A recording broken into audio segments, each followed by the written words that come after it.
Normally कसं असतं, आपला जो ट्रिग्नोमेट्री चॅप्टर आहे, ठीक आहे, एक माणूस जर इथे उभा असेल आणि त्याला जर हा समजा आपला कुतुब मिनार बघा की एखादी बिल्डिंगची हाईट आहे एवढी मोठी, ठीक आहे, जर त्याला मोजायचं असेल किती हाईट किती मोठी आहे ते काय आहे, तर तो अँगलच्या बेसवर पकडून तो हाईट मोजू शकतो.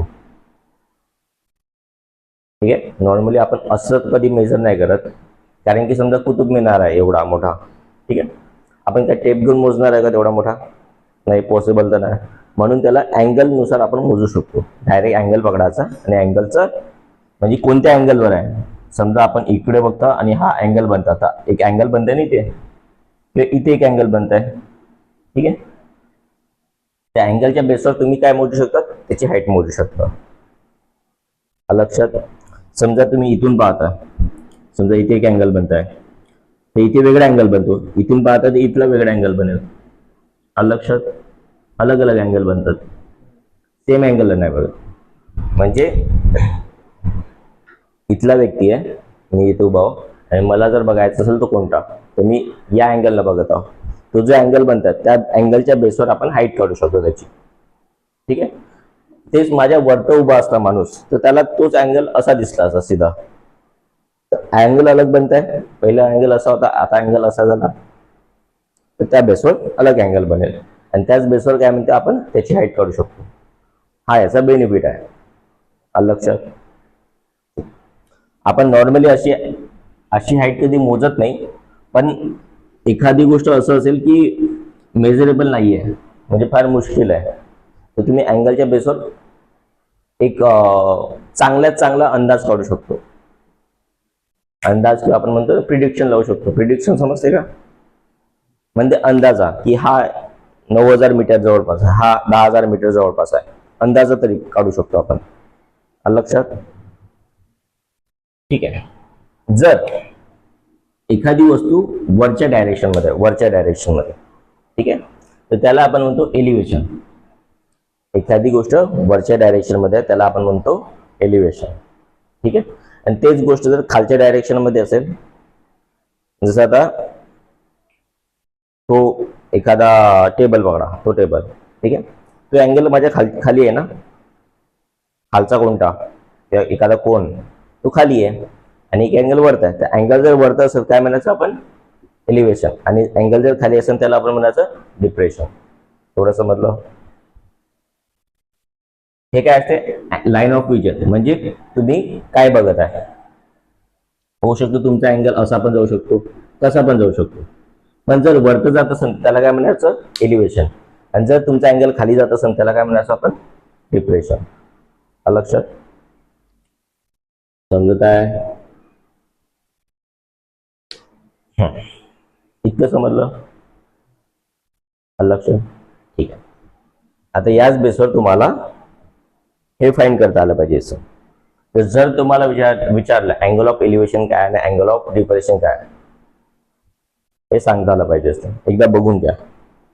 होऊ शकतं आलं तर नाही आतापर्यंत, पण येऊ शकतं. काय angle of depression, angle of elevation विचारू शकतो काय आहे म्हणून, डेफिनेशन मधून किंवा कशी. ठीक आहे, एकदा रीड करून घेते दोन्ही पॉइंट. क्वेश्चन नंबर पहिला बघा. 6.2 मधला पहिला क्वेश्चन. याच्यात काय म्हटलंय, एक चर्च आहे, हा चर्च आहे ना, चर्चची हाईट आहे, ठीक आहे, आणि इथे एक पर्सन आहे. चर्च आणि पर्सनच्या मध्ये डिस्टन्स किती आहे, 80 मीटर्स. बरोबर. एकदा वाचा तो क्वेश्चन. काय म्हटलंय, a person is standing at a distance 80 metres from a church. म्हणजे चर्च आणि पर्सन, ठीक आहे, हा काय पर्सन असेल आणि हा काय चर्च, या दोघांमधला डिस्टन्स किती आहे, 80 सेंटीमीटर. ठीक आहे, 80 मीटर आहे. त्याच्यानंतर the angle of elevation is 45 degree. Elevation म्हटलं तर काही हा अँगल बनेल, हा बनेल का डिप्रेशन वाला, नाही, एलिव्हेशन. एलिव्हेशन म्हणजे कोणत्या अँगलला बघत आहे तो, 45 डिग्रीच्या अँगलला बघत आहे. आलं लक्षात. 45 डिग्रीच्या अँगलला मारेल. कुठे बघत आहे तो? टॉपला, चर्चच्या बिलकुल टॉपला. त्यांनी काय म्हटलंय, ही जी हाईट आहे याची, कशाची हाईट? चर्चची हाईट फाइंड करायची आपल्याला. समजला क्वेश्चन? असा क्वेश्चन आहे आपल्याला. बघा,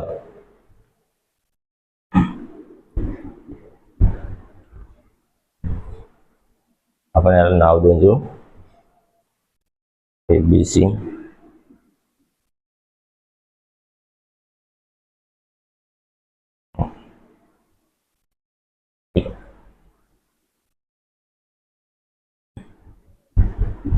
मार्कर करण्यात चालतंय.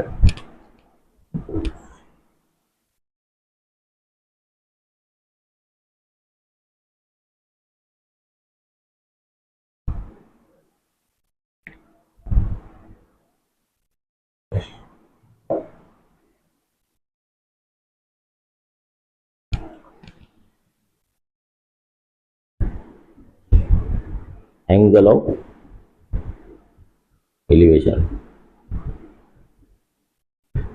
किती आहे? 45 डिग्री. म्हणजे अँगल ACB किती असेल? 45 डिग्री. इतकं समजलं? अँगल ABC 45 डिग्री आहे. तर अँगल जो C आहे, हा C हा कितीचा आहे? 45 डिग्री. ठीक आहे, याला आपण असं बनवू शकतो.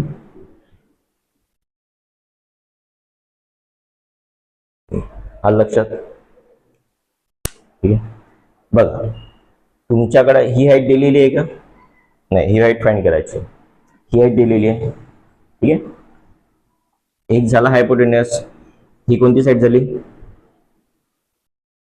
याच्या जवळचा. याच्या जवळचा काय म्हणेल? अँगलच्या जवळचा काय म्हणेल आपण? बेस. ठीक आहे, आणि ही झाली परपेंडिक्युलर. आणि आपल्या फॉर्म्युलानुसार काय म्हणेल? पापा बीडी पीओगी. बरोबर? ते कसं होतं? पापा बीडी पीओगी हा बेटा. बरोबर? असं होतं. ते हे काय झालं? Sine theta. हा झाला कॉस थीटा. आणि हे काय झालं? Tan theta. असं होतं आपले 3.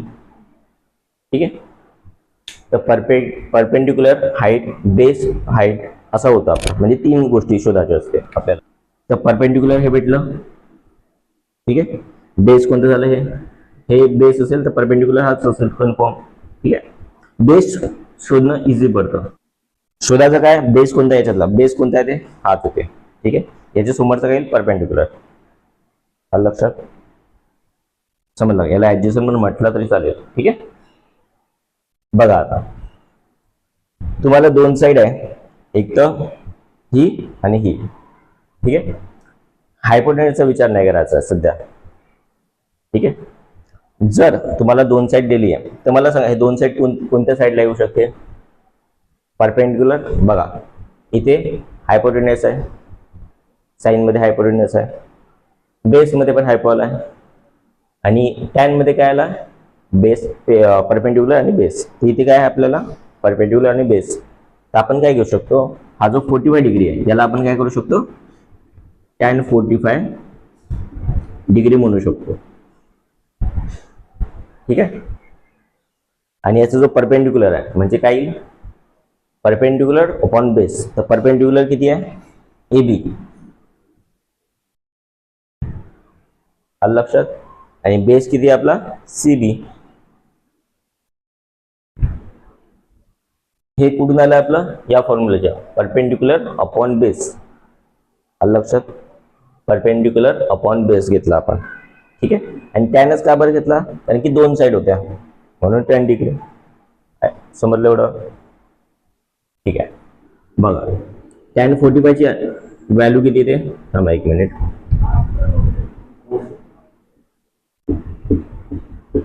बरोबर, AB.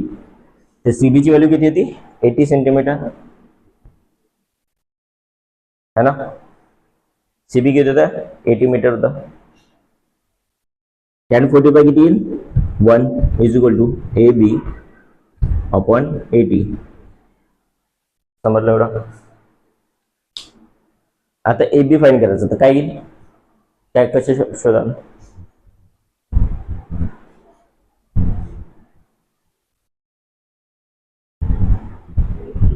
हो ए बी शोधायचे आहे तर काय कराल तुम्ही, आपल्याला ए बी शोधायचे आहे ना, तर जेवढे पण नंबर आहे एका साईडला आणायचे. समजा हा इकडे पाठवला तर काय होईल मल्टिप्लाय. ठीक आहे, म्हणजे काय येईल 1 इंटू 80 म्हणजे काय येईल ए बी. ए बी काय येईल 80. A B is equal to 80 centimetre. 80 मीटरच पकडायचं, हे मीटर लावायचं, हा युनिट लिहायचा. युनिट नाही लिहिला तर तुमचा अर्धा मार्क जातो. ठीक आहे, हा मीटर आहे. बघा इथे एक पर्सन आहे म्हटलं होतं. ठीक आहे, इथे एक पर्सन उभा आहे जो त्याच्या अँगलला काय बघताय की 45 डिग्रीच्या अँगलला चर्चचा काय टॉप आहे, आणि चर्च आणि त्या जो पर्सन आहे या दोघांमध्ये डिस्टन्स किती आहे 80 मीटरचा. ठीक आहे, जर आपण बघितलं तर इथे कोणती साईड बनते बेस. ठीक आहे, याला ऍडजस्टंट साईड पण म्हणलं आपण, याला बेस म्हणतो आपण. बेस का बरं, कारण की अँगलच्या साईडचा त्याला बेस. बरोबर, अँगलच्या साईडचा बेस. हा बरोबर, अँगलच्या साईडचा बेस बिलकुल. आणि जर इथला अँगल दिला असता इथला, त्याचा बेस कोणता असता हा वाला. ठीक आहे, हा अँगल दिला त्याच्यामुळे बेस कोणता झाला हा. ठीक आहे, बेस हा झाला तर परपेंडिक्युलर कोणती झाली ही. तुम्हाला दोन साईड आहे, तर तुम्हाला एक साईड दिली आहे कोणती बेस दिलेली आहे, आणि तुम्हाला काय विचारली परपेंडिक्युलर. तर 3 फॉर्म्युल्यात बघायचं परपेंडिक्युलर कुठे फाइंड करता येते तुम्हाला, ज्याच्यात बेस पण असेल आणि परपेंडिक्युलर पण असेल. टॅन मध्ये. का बरं टॅन, कारण की टॅन मध्ये जर बघितलं तर आपल्याकडे काय परपेंडिक्युलर फाइंड करायचं, बेस ऑलरेडी आहे. पण आपण जर साइन घेतलं तर काय प्रॉब्लेम येते, हायपोटेनस नाही. परपेंडिक्युलर फाइंड करायचं पण हायपोटेनस आपल्याकडे हाय नाही. बरोबर, हायपोटेनस हे कटलं, मग इथे काय राहिलं हे दोन घेऊ शकतो. याच्यात एक व्हॅल्यू माहित आहे, एक व्हॅल्यू फाइंड करायचं, हे सोपं पडतं आपल्याला. म्हणून आपण काय घेतलं टॅन. आलं लक्षात. टॅन काय बरं घेतलं ते बघा पहिले. जर आपण टॅन घेतलं तर टॅन किती आलं 45, तर याला आपण काय करतो टॅनचं 45. तर टॅन 45 काय होतं आपला परपेंडिक्युलर. परपेंडिक्युलर कोणता होता ए बी, म्हणून ए बी लिहिलं.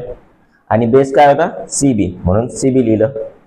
तर सी बी ची व्हॅल्यू आपल्याकडे दिलेली होती, गिवन होती. किती होती 80. इथे लिहायचं, इथे असं लिहायचं गिवन म्हणून. ठीक आहे, हे लिहिणं महत्वाचं आहे की हे इथून घेतलं आपण, इथे गिवन मधलेलं आहे. ठीक आहे, त्याच्यानंतर काय काय ए बी आपल्याला फाइंड करायचं आहे. ते टॅन 45 ची व्हॅल्यू किती बनत आहे 1. टॅन 45 डिग्रीची व्हॅल्यू काय बनते 1. बरोबर, हे पण आपल्याला फाइंड करता येते. माहिती आहे तुम्हाला कसं फाइंड करायचं. ठीक आहे, जर हे झालं त्याच्यानंतर करायला काय 80 इकडे पाठवून द्यायचं. का बरं इकडे पाठवायचं, कारण की आपल्याला ए बी फाइंड करायचं आहे. जे व्हॅल्यू फाइंड करायची असेल त्याच्या सोबतचे जेवढ्या पण व्हॅल्यू आहे ना एका साईडला पाठवून द्यायच्या. समजा डिवाइड मध्ये असेल तर मल्टिप्लिकेशन मध्ये टाकायचा, मल्टिप्लिकेशन मध्ये असेल तर डिवाइड मध्ये टाकायचा, सगळ्या व्हॅल्यू टाकून द्यायच्या. मग काय उरते एका साईडला तुमची जे फाइंड करायचं आहे याला सॉल्व्ह करायचं, तुमचा आन्सर भेटून जाते. हा लक्षात. इतकं साधं सिंपल आहे, एवढं फार कठीण नाही. फक्त होईल काय तुमच्या याच्यात नंबर चेंज होईल, हा नंबर चेंज होईल की अँगल चेंज होईल, बाकी तुम्हाला सॉल्व्ह करता आलं पाहिजे. समजलं, जमेल. ठीक आहे, क्वेश्चन मध्ये काय म्हटलंय, एक माणूस आहे जो की टॉप वरून बघत आहे. सुरुवात बघत आहे मी कसं केलंय. एक माणूस आहे जो की टॉप वरून बघत आहे, वरतून बघत आहे. कोणत्या अँगलला, डिप्रेशन वाला अँगलला. डिप्रेशन म्हणजे खालच्या साईडनं बघितलं. खालच्या साईडने काय बघताय तू स्वतःची बोट. ठीक आहे, कशी त्याची जी बघायचं आहे. ठीक आहे, ती कोणत्या अँगलला बघताय 60 डिग्रीच्या अँगलला बघत आहे. आलं लक्षात. ठीक आहे, आणि त्याच्या आणि एक आहे लाईट हाऊस आहे. लाईट हाऊस शिपच्या लाईट हाऊस या दोघांमध्ये एक डिस्टन्स आहे जे की दिलेलं नाही, पण लाईट हाऊसचं काय म्हणते डिस्टन्स दिलेलं आहे. किती आहे? 90 मीटर्स. 90 मीटर्स लाईट हाऊसचं डिस्टन्स आहे. तर तुम्हाला का फाइंड करायचं आहे? हे जे डिस्टन्स आहे कोणाच्या मधातलं? जहाज, बोट आणि लाईट हाऊसच्या मधातलं हे डिस्टन्स फाइंड करायचं आहे. तर असं कोणतं लॉजिक आहे ज्याच्यात तुम्हाला बेस आणि परपेंडिक्युलर लागू होऊ शकतं? काय नसणं? बरोबर, ठीक आहे. पण त्यासाठी आपल्याला काय म्हणते? हा अँगल माहित आहे, पण हा अँगल माहिती आहे का आपल्याकडे? नाही. मग कसं फाइंड करा?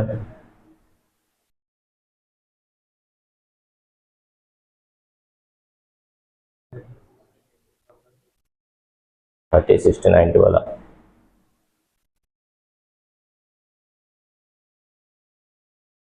हा, पण तू लावशील नाही, योग्य नाही ते. त्याच्यापेक्षा अजून एक हिंट दिलेली आहे सोपी. काय माहित आहे? अल्टरनेट अँगल समजते तुम्हाला? अल्टरनेट अँगल काय आठवत आहे? अल्टरनेट अँगल म्हणजे काय? नितीन झाडे, NZ. ठीक आहे, माझं नाव लक्षात ठेवायचं, नितीन झाडे. काय? दोन अँगल लक्षात ठेवायचे, एक असा आणि असा, असा आणि असा. हे दोन्ही अँगल कसे असतात? इक्वल असतात. कोणता? जर असा असेल किंवा असा असेल, हे हा समजा 30 दिला असेल तर हा पण 30 असेल, हा 40 असेल, हा पण 40 असेल. का बरं? कारण की हे दोन अल्टरनेट आहे आणि हे दोन अल्टरनेट आहे. ते इथे कोणता साईन वाटतं? सिंग एन दिसतंय का झेड दिसतंय? तर झेड दिसतंय. हा 60 असेल तर हा किती असेल? 60. का बरं? कारण की हे दोन अल्टरनेट अँगल आहे. तर काय लिहू शकता तुम्ही? जर आपण लिहायचं म्हटलं तर अँगल, इथे एक नाव देऊ पॉइंट डी म्हणून. ठीक आहे, DAC अँगल, DAC किती आहे? 45 डिग्री, सॉरी 60 डिग्री. ठीक आहे. अँगल ACB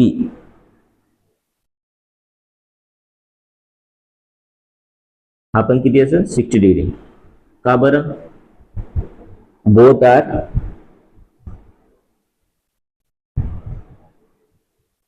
अल्टरनेट अँगल, किंवा फक्त अल्टरनेट अँगल जरी लिहिलं तरी चालते. लक्षात? अल्टरनेट अँगल समजले? ठीक आहे, हे गोष्ट लक्षात ठेवा, अल्टरनेट अँगल. ठीक आहे, तर हा 60 झाला, हा 60 झाला. आता हा मागच्या सारखाच क्वेश्चन झाला. ठीक आहे, बाकी सॉल्व्ह करू शकता का तुम्ही? होईल? जमेल? यथार्थ नाही? ठीक आहे, बघ अर्ध सॉल्व्ह करून देतो. ठीक आहे, आपल्याला अँगल कोणता घ्यायचा? टॅन. ठीक आहे, टॅन का बरं लक्षात आलं असेल? टॅन 60 घ्यायचं. टॅन 60 म्हणजे काय झालं? परपेंडिक्युलर. परपेंडिक्युलर कोणता आहे याच्यातला? हा की हा?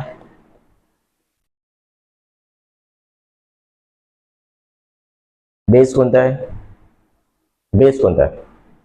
हवाला. बेस का झाला? BC. परपेंडिक्युलर कोणता झाला? AB. AB किती आहे तुम्हाला?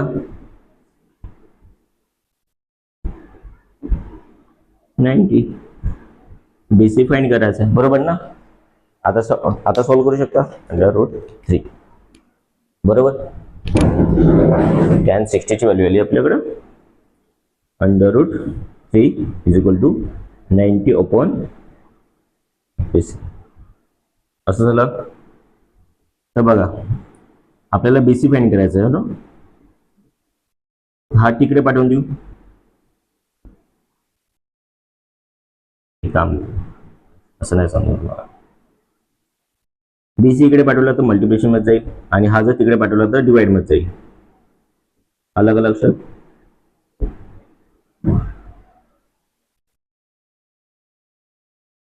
समजलं का की नाही?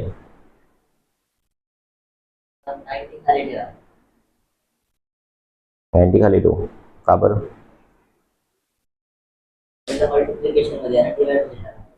हे बघ, हे मल्टिप्लिकेशन मध्ये होतं, वरतं होतं ना, हा डिवाइड मध्ये जाईल आणि जो डिवाइड मध्ये होता तो मल्टिप्लिकेशन मध्ये गेला. जर हा 1/√3 असता तर हा खाली असता, हा मग वरती गेला असता. एक बघ सांगतो मी शॉर्टकट मध्ये, 1/√3 असता,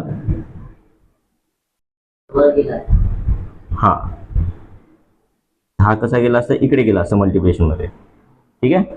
पण हा सिंगल आहे त्याच्यामुळे हा कसा चालला, खाली जाईल. हा, तर काय प्रॉब्लेम आहे?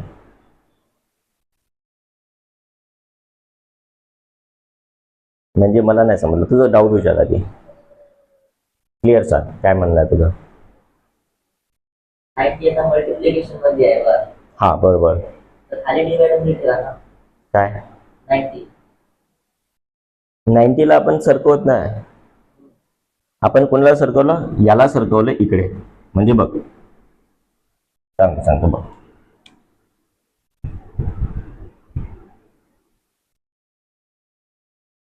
हा जर मी इकडे पाठवला, डिवाइड मध्ये होता बीसी, इकडे पाठवला तर कशात जाईल, मल्टिप्लिकेशन मध्ये. बरोबर, आलं लक्षात? आता जर मी √3 तिकडे पाठवलं तर कशात जाईल, मल्टिप्लिकेशन मध्ये, डिवाइड मध्ये जाईल. बरोबर, खाली गेल तो.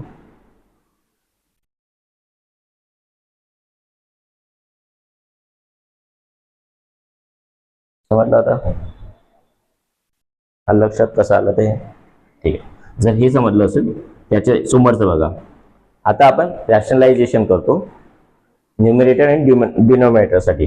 ठीक आहे, म्हणजे काय,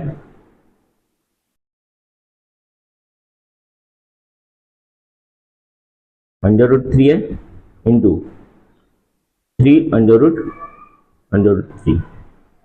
हे काय असतं, रॅशनलाइज करणं. थांबा, हे थोडंसं वरतच करून दाखवतो मला.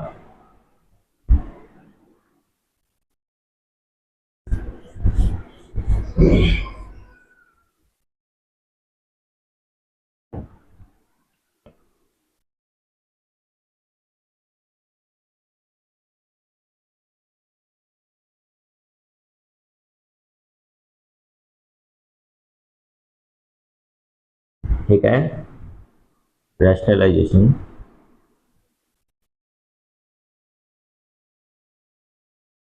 न्यूमरेटर और डिनोमिनेटर. ठीक आहे, दोन्ही याला रॅशनलाइज करतो. हे 9th मध्ये होतं, तुम्हाला आठवते का? एक नंबर जो खाली असतो त्याला वरता आणि हे करतो, 9वीत होतं तुम्हाला. त्याच्यानंतर असं पण होतं, 3 - असेल तर आपण याला, हा मायनस आहे ना, तर याला पॉझिटिव्ह घेतो दोन्ही साईडला. आठवते असं केलं होतं? नाही, जानते सोडा, मग 9वीची गोष्ट आहे. तुला आठवते 9वीत होतो म्हणून? ठीक आहे, रॅशनलायझेशन आहे. ठीक आहे, हा टॉपिक लक्षात ठेवा. जर असं असेल तर काय करू शकतो आपण, दोघांचं मल्टिप्लिकेशन आहे तर 90 √3. ठीक आहे, आणि हा काही 3 √3. 3 √3चा आन्सर काही नाही.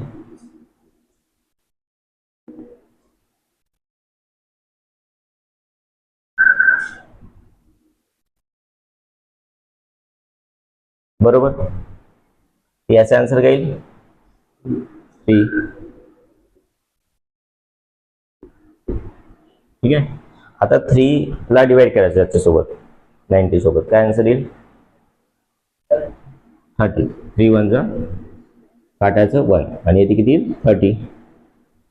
समजत आहे कसं आलं 30? बरोबर, हे आन्सर आला. पण त्यांनी काय दिलंय तुम्हाला, √3चे आन्सर 1.73 करा. तर आपण 30ला काय करायचं 1.73 हे कुठे आहे गिवन मध्ये आहे. ठीक आहे, तर या दोघांचं मल्टिप्लिकेशन करायचं. करता येईल बघा. एक काम करा 3 × 3 किती होईल 9. 7 × 3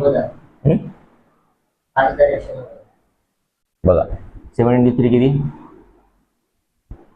1 2. त्याच्यानंतर 1 × 3 3 3 × 2 5. बरोबर असं आन्सर आहे. हा लास्ट मधला 0 जो की इथे देतो. पॉईंट किती आहे 2 पॉईंट आहे, तर 2 पॉईंट इथे येईल. त्या आन्सर किती येईल तुमचं 51.90 मीटर. हे कशाचं डिस्टन्स आहे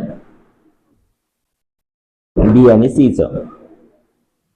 ठीक आहे, तर बी आणि सीचं काय येईल डिस्टन्स टोटल 5190 म्हणजे 51 मीटर 90 सेंटीमीटर इतकं काय म्हणतं तुमचं डिस्टन्स आहे. लक्षात